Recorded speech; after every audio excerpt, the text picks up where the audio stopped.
ரொம்ப சந்தோஷமாக இருக்குது.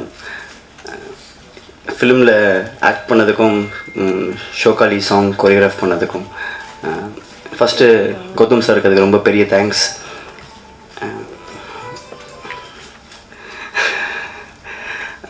ப்ளஸ் எஸ்டிஆர் அவருக்கும் ரொம்ப தேங்க் பண்ணோம். ஏன்னா அவர் கூட நடிக்கிறதுக்காக நிறையா ஹிட் காம்பினேஷன்ஸ் அப்படிலாம் இருக்குது. அதெல்லாம் தவிர்த்து அவர் கூட ஸ்க்ரீனை ஷேர் பண்ணதுக்கு, என்ன அலோவ் பண்ணதுக்கு அவருக்கு ரொம்ப தேங்க்ஸ். வணக்கம். ரொம்ப நாள் கழித்து சந்திக்கிறோம். நான் சொல்கிறது, நான் உங்களை ரொம்ப நாள் கழித்து சந்திக்கிறேன்னு சொல்ல வந்தேன். படத்துக்காக ரொம்ப நாள் கழித்து வந்திருக்கோன்னு சொல்ல வரல. ஆமாம், உண்மையிலே இந்த படம் வந்து ஒரு நீண்ட நாள் தயாரிப்பிலிருந்து வெளிவந்த படங்கிறதுனால இன்றைக்கி பார்த்தீங்கன்னா இந்த குழுவில் இருக்கிற எல்லாருமே சிரிச்சுட்டே இருப்பாங்க. எல்லாம் சிரிச்சுக்கிட்டே தான் இருப்பாங்க, யாருக்கும் பேசுறதுக்கே இல்லை. ஏன்னா எங்களுக்கு எல்லாருக்குமே ரொம்ப மகிழ்ச்சியான நாள். நாளைக்கு இந்த படம் நாளைக்கு வருமா அப்படிங்கிறது எங்களுக்கு வந்து முந்தானத்துக்கு வரைக்கும் தெரியாது. 11ஆம் தேதி கட்டாயம் வருது அப்படின்னு சொல்லியிருந்தா கூட எங்கள் யாருக்குமே உறுதியாகலை. அதனால் நேற்றுக்கு கூப்பிட்டு கட்டாயமாக படம் வருது 11 அப்படின்னு சொன்ன உடனே எங்கள் எல்லோருக்குமே ஒரு பெரிய மகிழ்ச்சி, ஒரு பெரிய ஒரு ஆஸ்வாசம். அப்பா வந்துருச்சு கடைசியாக, அச்சம் என்பது மடமையிடாங்க தலையிலேருந்து எங்கள் தலையிலேருந்து எடுத்து இனிமேல் உங்கள் தலைக்குள்ளே போட்டுடலாம் அப்படிங்கிற மகிழ்ச்சி நேற்றுக்கு எங்களுக்கு வந்துருச்சு. இந்த படத்தை பற்றி சொல்லணும் அப்படின்னா, கௌதம் அவருடைய இயக்கத்தில் வர படங்கள் பற்றி நீங்கள் பார்த்துருப்பீங்க. விண்ணை தாண்டி வருவாயாக்கு அடுத்தபடியாக வர படம்ங்கிறதுனால இதை கட்டாயமாக அது விண்ணை தாண்டி வருவாயாவுடைய 2வது பகுதி அப்படி தான் எதிர்பார்ப்பாங்க, யாராக இருந்தாலும் எதிர்பார்ப்பாங்க. அந்த மாதிரியான ஒரு சாயலும் இல்லாமல் அதே சமயத்தில் அதனுடைய அழகு அம்சங்கள் எல்லாமே அடங்கின ஒரு படமாக இருக்கணும்னு அவர் முன்னாடியே அவர் நினச்சிருந்தார். கூடுதலாக இந்த படத்துக்கு இசையமைப்பாளரும் திரு ஏஆர் ரஹ்மான் அவர்கள். அப்படிங்கும்போது அந்த படத்தினுடைய பாடல்கள் பெற்ற வெற்றி நமக்கு தெரியும்.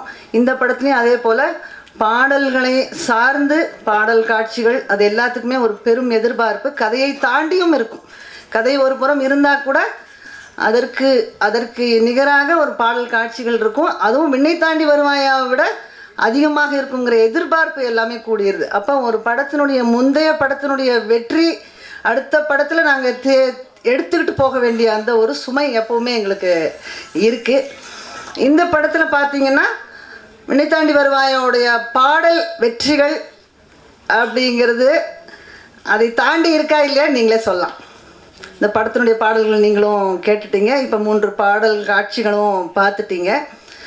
நான் அந்த படத்தில் எல்லா பாடல்களும் எழுதியிருந்தேன். இந்த படத்தில் 2 பாடல்கள் மட்டும் எழுதியிருக்கேன், தள்ளி போகாதேயும் ராசாளி, இந்த 2 பாட்டும். அதனால் அதை பற்றி மாத்திரம் சுருக்கமாக ஒரு சில வரிகள் நான், ஏன்னா நீங்களாம் ஆர்வமாக இருப்பீங்க அப்படிங்கிறதுக்காக சொல்கிறேன். அதில் தள்ளி போகாதே ராசாளி தான் முதல்ல நாங்கள் எழுதின பாடல். அந்த பாடல் எழுதி பல்லவி தான் முதல்ல எழுதினேன். பல்லவி எழுதி ஓராண்டு கழித்து சரணம் எழுதினேன்.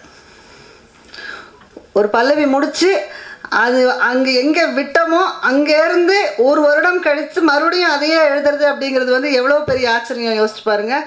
நான், கௌதம் அண்ட் திரு ரஹ்மான் அவர்கள் 3 பேர் உட்காந்துட்டு முதல்ல என்ன எழுதணும் அப்படின்னு அப்போ தான் எடுத்து வச்சு பார்க்குறோம்.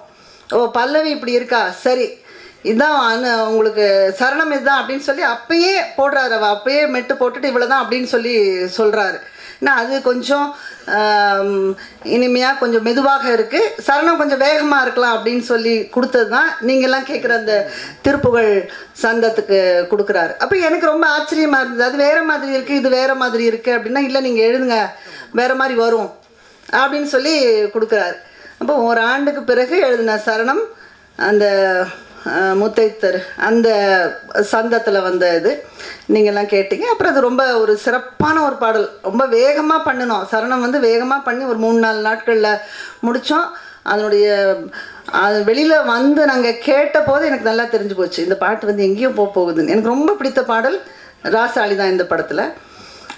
அடுத்தபடியாக தள்ளி போகாத எழுதுனது அது இன்னும் ஒரு சுவாரஸ்யமான ஒரு அனுபவம். திடீர்னு கௌதம் கூப்பிட்டாரு. அப்போ இந்த ஷோக்காளி படப்பிடிப்பு நடந்துக்கிட்டு இருந்தது. படப்பிடிப்பு தளத்துக்கு போன போது கௌதம் சொன்னார், ரகுமான் அவர்கள் ஒரு டியூன் அனுப்பிச்சிருக்காரு, அவர் விமானத்திலேருந்து அதை கம்போஸ் பண்ணி அனுப்பிச்சு எனக்கு என்னுடைய கணினிக்கு வந்திருக்கு, அது கேட்டு பார்ப்போம் என்ன சொல்கிறீங்கன்னு சொல்லி போட்டார். அவர் அந்த பாட்டை போட்டுட்டு ஏதோ பேசிகிட்டு இருந்தார். அந்த பக்கம் ஸ்டண்ட் மாஸ்டர் இருந்தார், அவர் பேர் என்ன, சில்வா, அவர் உட்காந்துருந்தார். இவர் பாட்டு போட்டுட்டா சரி இவர் டியூன் போடுவாருன்னு நினச்சிட்டு நான் காத்துக்கிட்டே இருக்கேன். அப்புறம் அவர்கிட்ட கேட்டுட்டு என்னிட்ட திரும்பி கேட்டுட்டிங்களா அப்படின்னு கேட்டார். என்ன டியூன், எங்கே டியூன் அப்படின்னு கேட்டேன். இப்போ போட்டேனே அதான டியூன் அப்படின்னு சொல்லி சொன்னார். எங்கே டியூன் போட்டிங்க, ஏதோ பாடிட்டு வேறு ஏதோ பாட்டு ஏதோ ஒன்று சத்தம் மட்டும்தானே வந்துட்டுருக்கு, எனக்கு ஒன்றும் டியூனே கேட்கலையே கௌதம், இன்னொரு தரம் போடுங்க அப்படின்னு சொல்கிறேன். அப்புறம் இன்னொரு தரம் போட்டார், அப்புறம் இன்னொரு தரம் போட்டார், அப்புறம் இன்னொரு தரம் போட்டார். எத்தனை முறை கேட்டு அதில் எந்த டியூனும் எனக்கு தெரியவே இல்லை. அப்புறம் நான் சொல்லிட்டேன், கௌதம் இந்த பாட்டுக்கு என்னால் எழுதவே முடியுது, பாட்டே இல்லை, நீங்கள் அவர்கிட்ட சொல்லி எனக்கு வேறு ஏதாவது டியூன் எனக்கு புரிகிற மாதிரி போட்டு கொடுக்க சொல்லுங்கள் அப்படின்னு சொன்னேன். அப்போ அவர் என்ன சொன்னார், இல்லை தாமரை நமக்கு ரொம்ப அவசரம், அவர் இறங்கின உடனே விமானத்தில் எங்கேயோ பறந்துட்டுருக்காரு, வந்த உடனே பாடல் பதிவு வச்சுக்கலாம் அப்படின்னு சொல்லியிருக்காரு, அதனால் அவர் வர்றதுக்குள்ளே நம்ம எழுதியே ஆகணும், இன்னொரு முறை வேறு மெட்டு வாங்கி அதை எழுதி எல்லாம் பண்ணுறதுக்கு நமக்கு நேரம் இல்லை, இதில் என்ன புரியுதோ அதுதான் எழுத போகிறோம் அப்படின்னு சொன்ன பிறகு, அப்படின்னா நீங்கள் தான் எனக்கு இதில் என்ன டியூன் இருக்குன்னு நீங்கள் தான் எனக்கு சொல்லணும் அப்படின்னு சொல்லி அங்கேயே உட்காந்துட்டேன். அப்போ ஒரு பக்கம் படப்பிடிப்பில் ஷோக்காளி ஷோக்காளி ஷோக்காளி ஷோக்காளி அது ஒரு பக்கம் சத்தம், இன்னொரு பக்கம் நான் இங்கே உட்காந்துக்கிட்டு இதுக்குள்ளே போட்டு இந்த இசைக்குள்ளே எங்கேயாவது மெட்டு வருதான்னு பார்க்குறோம். ரகுமான் எங்கேயோ பாடுறாரு, அப்படின்னு பாடுறாரு. உடனே அவர் அப்படிம்பாரு, நான் உடனே தானே நான் அப்படின்னு உடனே எழுதிக்குவேன். இப்படியே கொஞ்சம் கொஞ்சமாக துண்டு துண்டா எழுதி எனக்கு ஒன்றுமே புரியல. அப்புறம் நான் என்ன பண்ண ஆரம்பிச்சிட்டேன், இப்போ நான் படப்பிடிப்பை வேடிக்கை பார்க்க ஆரம்பிச்சிட்டேன். அது ஒரு பக்கம் அப்போ இவர் தான் முழுக்க அந்த இதில் முழுக்க இயர்ஃபோனை போட்டுட்டு எனக்கு டியூன் இங்கே இது வருது, ஒரு குத்து மதிப்பா, அதான் சரியான வார்த்தை, குத்து மதிப்பா இதான் அப்படின்னு சொல்லி ஒன்று கொடுத்தாரு. அப்புறம் நான் அதை எடுத்துகிட்டு வந்து வீட்டில் வச்சு மீண்டும் கேட்டு எங்கேயோ சொல்லியிருக்காரு. அப்போ நான் கௌதம்கிட்ட கேட்டேன், என்ன கௌதம் இது எப்படி எழுதுறது, எனக்கு ஒன்றும் புரியல, ஒரு இதுலேயே இல்லையே, ஒரு வடிவத்திலேயே இல்லையே அப்படின்னு சொன்னேன். நான் அவர் என்ன சொன்னார், ரகுமான் அவர்கள் இந்த மெட்டை நம்பி எனக்கு கொடுத்துருக்கார் அப்படின்னு சொன்னால் அதில் ஏதோ இருக்குது, அது கண்டிப்பாக அவங்க சொல்லியிருக்காரு, உங்ககிட்ட கொடுங்க. நான் கேட்டுட்டேன். அவர் என்ன சொன்னார், தாமரைக்கிட்ட கொடுங்க, அவங்க வேறு விதமாக எழுத சொல்லுங்கள், கொஞ்சம் வித்தியாசமாக எழுத சொல்லுங்கள், அவ்வளோதான் சொன்னார். அதனால் இதில் ஏதோ இருக்கிறதுனால தான் என் படத்துக்கு கொடுத்துருக்காரு, வேறு யார் படத்துக்கு கொடுத்தாலும் இது ஏற்றுக்க மாட்டாங்க அப்படின்னு அவர் சொன்னார். அது அவருக்கும் ஏஆர் ரகுமானுக்கும் இருக்கிற அந்த இசை தொடர்பு அவங்களுக்குள்ள புரிதலை காட்டுது. அதனால நானும் நிச்சயமாக இதில் ஏதோ இருக்குது அப்படின்னு நம்பி தான் அந்த பாட்டை எழுதினேன். அப்புறம் அந்த பாட்டில் வந்து அது கேட்க அது வேறு ஏதோ செய்யுது, அது வேறு மாதிரியான ஒரு பாட்டு, வேறு மாதிரியான ஒரு காம்போசிஷன். அப்போ என்னையும் வேறு மாதிரியாக எழுத சொல்லும்போது எனக்கு ஒரு கட்டுக்களே கிடையாது, இதுக்குள்ளே தான் எழுதணும், இப்படி தான் எழுதணும், காட்சி அவர் சொல்லிட்டார், ஆனால் இந்த வார்த்தை வேணும், இப்படி கொண்டு போகணும்னு எதுவுமே சொல்லலை என்கிட்ட. அப்போது நான் என்ன எழுதுறேனோ அதுதான் பாட்டு. இந்த மாதிரியான வாய்ப்புங்கிறது நீ என்ன வேணால் எழுது, அதான் பாட்டு அப்படின்னு சொல்கிற மாதிரியான வாய்ப்புகள், சந்தர்ப்பம் திரைப்படத்துறையில் நிறைய கவிஞர்களுக்கு கிடைக்காது. அது எனக்கு கிடைச்சது, அதை நான் ரொம்ப நல்லா பயன்படுத்தினேன், அது ரொம்ப அழகாகவும் வந்தது, நீங்களும் கேட்டுட்டீங்க. அதுதான் தள்ளி போகாதேங்கிற அந்த பாட்டு. ஸோ இந்த பாடல்களை பொறுத்த வரைக்கும் இன்னும் 2 பாடல்கள் பாவேந்தர் பாரதிதாசனுடைய கவிதையிலேருந்து ஒரு அழகான ஒரு எடுத்து அதை ஒரு பாடலாக பண்ணியிருக்காங்க. இவங்க படத்தை பொறுத்த வரைக்கும் நிறைய பரிசோதனை முயற்சிகள் செய்ய விரும்புகிறார் ஏஆர் ரகுமான் அவர்கள். அது செய்தால் இவர் கௌதமை பொறுத்த வரைக்கும் ஒரு குறிப்பிட்ட விஷயம் அந்த இசையை பற்றி சொல்லணும் அப்படின்னு சொன்னால், பொதுவாக மற்ற இயக்குநர்கள்லாம் காட்சி சொல்லி எனக்கு இது மாதிரி வேணுங்க, இப்படி எழுதுங்க, இப்படி ஆரம்பிக்கணும், இப்படி வேணும் அப்படிலாம் சொல்லுவாங்க. ஆனால் கௌதம் என்ன பண்ணுவார்னா, நீங்கள் எழுதுங்க, நீங்கள் இதை எப்படி பார்க்குறீங்களோ அந்த இடத்துலேருந்து நான் காட்சிகளை எடுத்துக்கிறேன், உங்களோட பார்வையிலேருந்து எனக்கு வரட்டும் பாட்டு அப்படின்னு சொல்லுவார். அது ஒரு வித்தியாசமான அணுகுமுறைன்னு நான் நினைக்கிறேன். அதனால தான் இப்போ பாடல்களில் ஒரு ஆண் ஒரு பாட்டு எழுதுறதுக்கும் ஒரு பெண் எழுதுறதுக்கும் நிச்சயமாக ஒரு நுட்பமான ஒரு வித்தியாசம் இருக்குதுன்னு நினைக்கிறேன். அதனால் அந்த டியூன் எனக்கு கொடுக்கும்போது அது என்னோடய பார்வையிலேருந்து அந்த பாட்டு வருது. அவர் என்ன பண்ணுறாரு, என்னோட பார்வையிலேருந்து எழுதப்பட்ட பாட்டை அவரோட பார்வையில் அவர் படப்பிடிப்பை கொண்டு போகிறார். அதனால தான் இவருடைய படத்தில் பாடல்கள் எல்லாமே வேறு மாதிரி அமையறதுக்கு அதுதான் காரணம், வெற்றி அடையிறதுக்கும் அதுதான் காரணம் அப்படின்னு நினைக்கிறேன். இப்போ நீங்கள் பார்த்துருக்கீங்க, நல்ல சிறந்த தொழில்நுட்ப கலைஞர்கள் எல்லாமே இருக்காங்க உங்களுடைய குழுவில். அழகாக படம் எடுத்து கொடுக்கறதுக்கும் ரஹ்மான் அவர்கள் அதை ரொம்ப ரசித்து போட்டார். அந்த பாட்டு பதிவு பண்ணும்போது நான் கூட இருந்தேன். அது ஒரு ஒரு ஒரு மேஜிக்னு சொல்கிறாங்க இல்லையா, ஒரு தந்திர மாதிரி அப்படியே திடீர்னு ஒரு ஒரு அழகான பாட்டாக மலர்ந்து போயிடுது. அதனால் எங்கள் எல்லாருக்குமே இந்த படத்தில் எப்போவுமே கௌதமோட பணிபுரியறதுங்கிறது ஒரு வித்தியாசமான அனுபவம். அந்த அனுபவத்துக்காகவே நான் அவரோட மீண்டும் மீண்டும் பணிபுரியணும்னு நினைக்கிறேன். இந்த வாய்ப்பை எனக்கு கொடுக்கறதுக்கு கௌதமுக்கும் படப்பிடிப்பு குழுவினருக்கும் இந்த தயாரிப்பு குழு எல்லாருக்கும் வணக்கம் சொல்லி வந்திருக்கிறவங்க அனைவருக்கும் நன்றி சொல்லி படைபெறுகிறேன். வணக்கம். It's a very, I'm very tense to be standing here because release is in 2 days and I still can't believe that movie is going to come out after a long wait. I'm standing here today because of Gautam sir. Thank you so much Gautam sir for giving me this opportunity to do a bilingual, and this is a perfect launch for me. I couldn't have asked for more. Thank you so much for, trusting me. Even when people said, no, she's not the girl. He stood by me and said, no, this is the girl I want in the movie. He always gave me the confidence and the strength. And thank you so much, sir. This is a wonderful opportunity for me.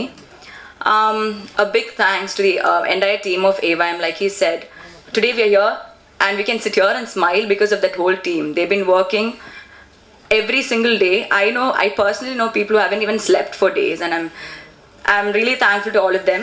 They're here today. Thank you so much. A big thanks to Raman sir for giving us a really good album. That album gave me this break too. A big thanks to Simbu. He's been a really wonderful co-star and a really good friend.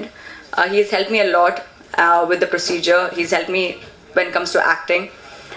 And last but not the least, thank you all of you for coming here today and for supporting us. Thank you. இந்த படத்துக்கு வந்து இவ்வளோ தாமதமாகி இந்த படத்துக்கு இவ்வளோ பெரிய ஒரு மரியாதை இருக்குது, இதை பார்க்க நிறைய பேர் ஆவலாக இருக்கீங்க அப்படின்றதுக்கு ஒரே ஒரு காரணம் வந்து எனக்கு தெரிஞ்ச இந்த படத்துடைய இசை தான், ரஹ்மான் சாருடைய மியூசிக். இந்த சாங்ஸ் வந்து ஏன் இவ்வளோ சீக்கிரம் ரிலீஸ் பண்ணீங்க அப்படின்னு இன்றைக்கி ரிலீஸ் ஆகிறதுக்கு நிறைய பேர் கேட்குறாங்க. பட் அது அந்த இசையினால தான் இந்த படத்துக்கு இவ்வளோ பெரிய ஒரு வரவேற்பு வருது அப்படின்னு நான் நம்புகிறேன். So every film has a journey. இந்த படம் இந்த டேட்டில் தான் ரிலீஸ் ஆகணுன்றது அந்த படத்துக்கு தெரியும், எங்களுக்கு தெரியல. we were trying to force it, இதை முடிக்க ட்ரை பண்ணிகிட்டு இருந்தோம். நிறைய காரணங்களால் எங்களால் முடிக்க முடியல. பட் டுடே we have, தாமரை சொன்ன மாதிரி, we have a release date in sight and இன்னும் வேலைகள் போயிட்டுருக்கு. It's been a great experience for me, like always. And இந்த படத்துக்கு ஒரு ஆடியோ லான்ச் வைக்க முடியல அப்படின்றது ஒரு வருத்தம் எனக்கு, as per the practice and the norms here. So அந்த ஆடியோ லான்ச்சில் சாங்ஸ் நம்ம ப்ளே பண்ணுவோம். ஸோ இன்றைக்கி உங்கள் முன்னாடி இந்த சாங்ஸ் கொஞ்சம் ப்ளே பண்ணலாம் அப்படின்ற ஒரு ப்ரொஜெக்ட் பண்ணலான்ற ஒரு தாட்டில் தான் we present these songs to you. தள்ளி போகாதையும் ப்ரெசென்ட் பண்ணி எனக்கு ரொம்ப ஆர்வமாக இருந்தது. பட் அது நீங்கள் படம் பார்க்கும்போது அது உங்களுக்கு ஒரு சர்ப்ரைஸாக இருக்கணும் அப்படின்னு நான் நினச்சேன். I normally don't speak about my work so much, but I think it's one of the best picturized songs in a long while அப்படின்னு எனக்கே தோணுது பாட்டு பார்க்கும்போது. I had some tremendous support from Simbu STR on this project. He's a good friend and எனக்கு சிம்பு கூட work பண்ணுறதுல எனக்கு ஒரு கம்ஃபர்ட் லெவல் இருக்குது. ஏன்னா ஒரு அளவுக்கு சொன்னால் போதும், மற்ற ஹீரோஸ் மாதிரி அவர் என்ன டார்ச்சர் பண்ண மாட்டார், ஃபுல்லாக சொல்லுங்கள் அப்படின்னு கேட்க மாட்டார். ஓகே தானே பண்ணலாம் அப்படின்னு சொல்லுவார். And we went ahead and started shoot. And அந்த கேரக்டரைசேஷனை சிம்பு பண்ணும்போது எனக்கு அவர்கிட்டருந்து ஐ வில் ரைட் ஃபர்தர். இன்னும் கொஞ்சம் நான் சீன்ஸில் என்னோட இன்புட் இன்னும் இருக்கும். டுவர்ட்ஸ் த கிளைமேக்ஸ் நான் இன்னும் கொஞ்சம் ஒர்க் பண்ணுவேன். So that's how I worked on this film and I think it's come out really well. For the first time I've straddled 2 genres in one film. ஒரு friendship/love story மாதிரி ஒரு genre first halfலையும், ஒரு thriller element in the second half. And I think I've gone a little slightly the mass அப்படின்ற ஒரு வார்த்தை இருக்குல்ல தமிழ் சினிமாவில், அதில் கொஞ்சம் ஒரு பிட் ட்ரை பண்ணியிருக்கேன். பட் அதில் என்னுடைய லைன்ஸ் நான் கொஞ்சம் ட்ராப் பண்ணி இந்த 2 லைன் தாண்டினா போதும் அப்படின்னு சொல்லி அது அந்த அளவுக்கு கொஞ்சம் ட்ரை பண்ணியிருக்கேன். I think you'll recognize it when you see the film. Rahman சாரோட மியூசிக், அவுட்ஸ்டாண்டிங் சப்போர்ட். அண்ட் நான் சாருக்கு வந்து நான் ப்ரெஷர் கொடுத்ததே இல்லை எனக்கு இந்த டேட்டில் சாங் வேணும் அப்படின்ட்டு. அவரே கூப்பிடும்போது தான் நான் போவேன். But in the middle of so much of work, அவருடைய production and so many films, he keep calling me and giving me songs. And it was a very humbling experience working with him. And his contribution is tremendous with the background score also. The film is just lifted to something else because of the background score. I'd like to thank Rahman sir today. தாமரையுடைய வரிகள் of course தள்ளி போகாதே and Rasaali.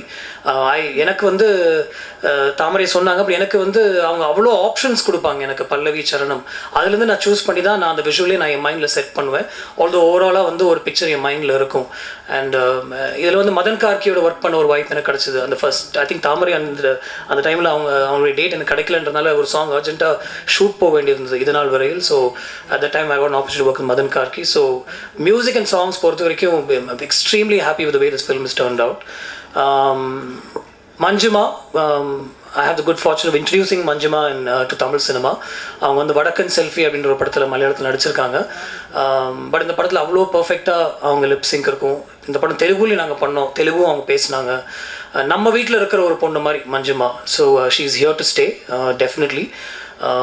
Other than that இந்த படத்தை வந்து ரொம்ப கஷ்டப்பட்டு எல்லா படங்களும் அந்த மாதிரி தான் பண்ணுறாங்க. பட் இந்த படத்தில் கொஞ்சம் எக்ஸ்ட்ரா எஃபர்ட் போட்டு என் கூட ஒர்க் பண்ண என்னோட team, I don't have to name them, they know, the team will know who I'm talking about. And the team ku enodi nandri. I wouldn't have reached this stage without the support of my team. And over the past 15 days, sleepless nights, I think nobody has slept in 15 days. All this happens with every film, but it's happened in this film also, and I'm really, really happy and thankful to each and every one of the team here. Thanks so much. What you saw right now is my work. So I'm just hoping Gautam sir calls me for some of the songs next time. Interesting trip. I mean, we did some very interesting stuff in the second half. Second half on the most of it is action sequences, but we did very almost action. It's nothing too over the top. It எல்லாமே வந்துட்டு ரொம்ப hand to hand combat. அது மாதிரி ஒரு சின்ன ரூம்குள்ள சண்டை, ஒரு சின்ன ஒரு பார்க்கிங் லாட்ல ஒரு சண்டை, ஒரு ரயில்வே கூப்பை, அது மாதிரி நிறைய different locations we had, but we had very tight spaces where we fought. I mean the fight sequences were. So we had some very interesting stuff to do in that, in terms of camera, in terms of lighting, which I really enjoyed. It's been a pleasure working with Gautam sir and the whole team. The whole team has been quite beautiful. So yeah, I mean, I hope there is more of this in the next one. I hope there is a next one. So it's been something.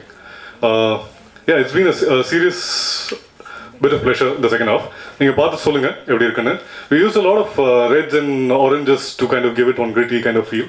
So I hope it all translates to something in screen. Let's see, hopefully. Thank you guys. Thanks for coming.